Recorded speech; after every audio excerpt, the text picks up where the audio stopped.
the air. The organ of balance was by this time the pair of semicircular canals which most animals share. By some process yet unsolved, the midline of the fish became grafted to them, and this new organ began to detect vibrations in the air. The point I'm trying to make is that hearing came relatively late in the scale of evolution, actually being the last of the five senses to develop. By this time, a rudimentary brain with a primitive awareness existed. From the very start, hearing was deeply linked to our emotional states, to fear and pleasure, search and escape.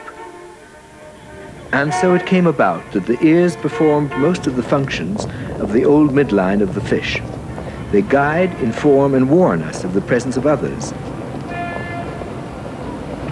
Music, together with our emotions, belong in the right hemisphere of the brain.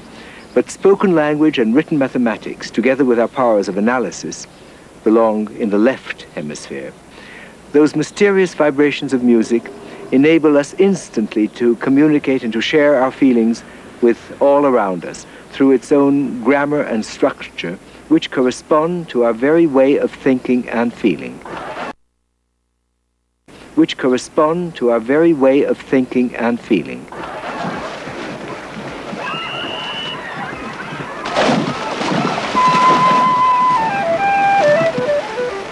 Sound travels through every medium except the emptiness of outer space. Invisible yet all but palpable, sound belongs to each animal like a fingerprint, allowing like and unlike to recognize one another.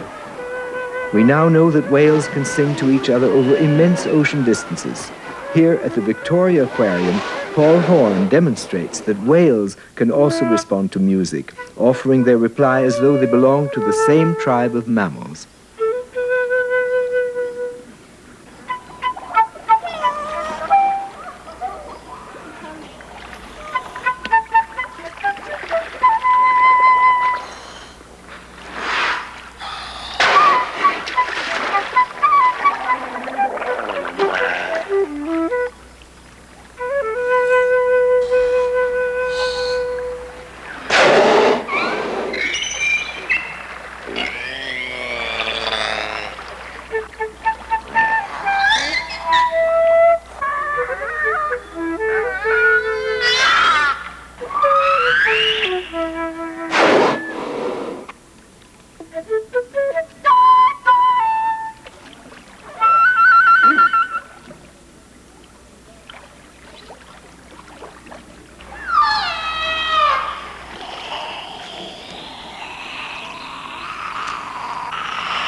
The Eskimo's dancing and singing of the tale of his great fishing catch is as vivid as any image.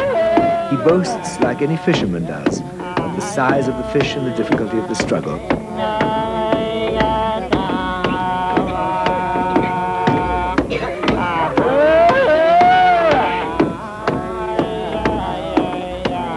Like the songs of Ukona and the Kalahari, this is music of the life of man. Yet, within our brain, nature, with wonderful precision, adaptability, and selectivity, has separated music from speech.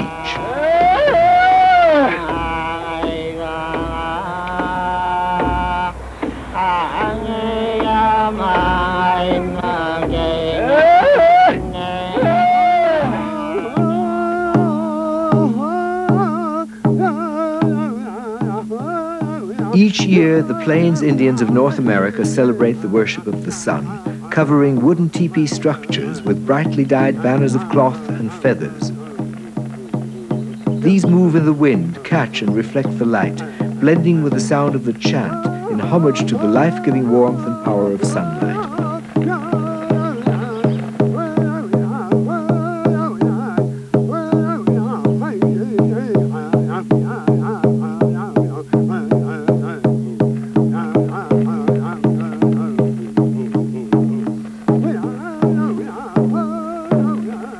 use of a holy place only once is an ancient one, and when this ceremony is over, this site will be abandoned, never to be used again.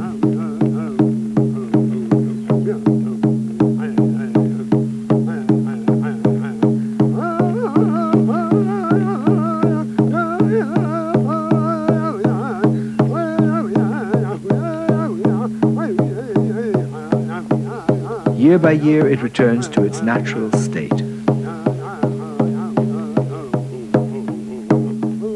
Are these temporary temples nearer to God than our immovable shrines?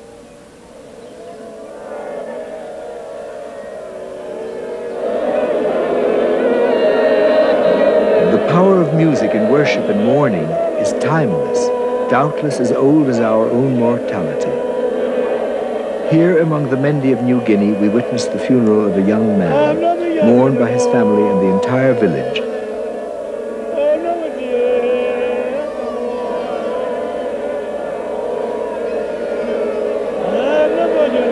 In the voice, music and speech become one, the chant rising and falling with the word.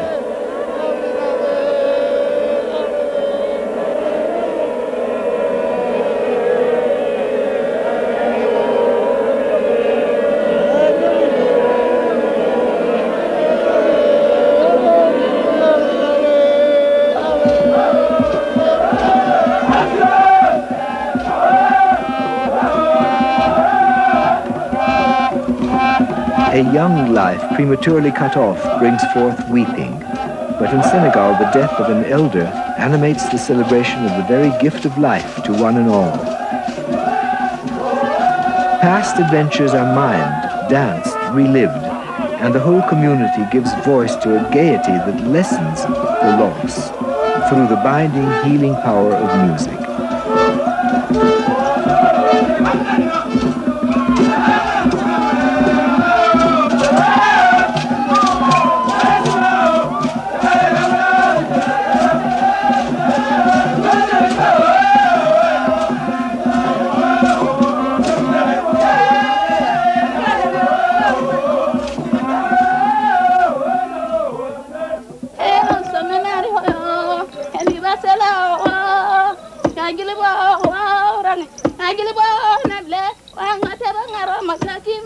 The helping hand of music in daily toil is so basic that it hardly needs commentary.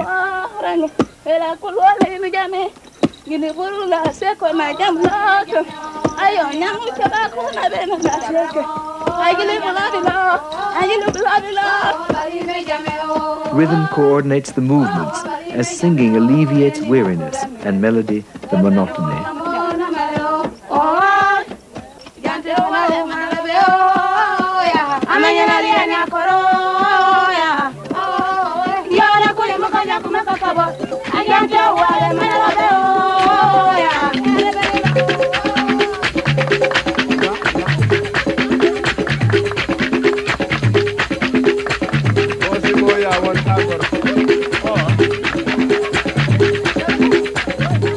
And from among all of us, singers and dancers, there began to emerge the more gifted, the first specialists. When they become as nimble as these dancers, they galvanize the whole tribe, creating joy and excitement, lifting every heart.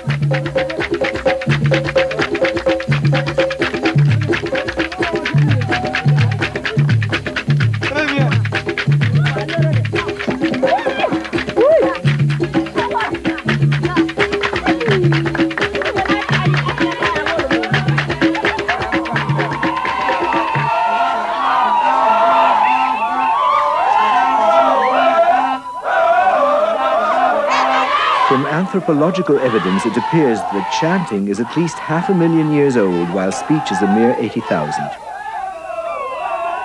Pure gesture and sound were not sufficiently specific, and a practical solution was needed to provide vocal communication of another kind. Thus, I'm convinced, music preceded language in the evolution of man.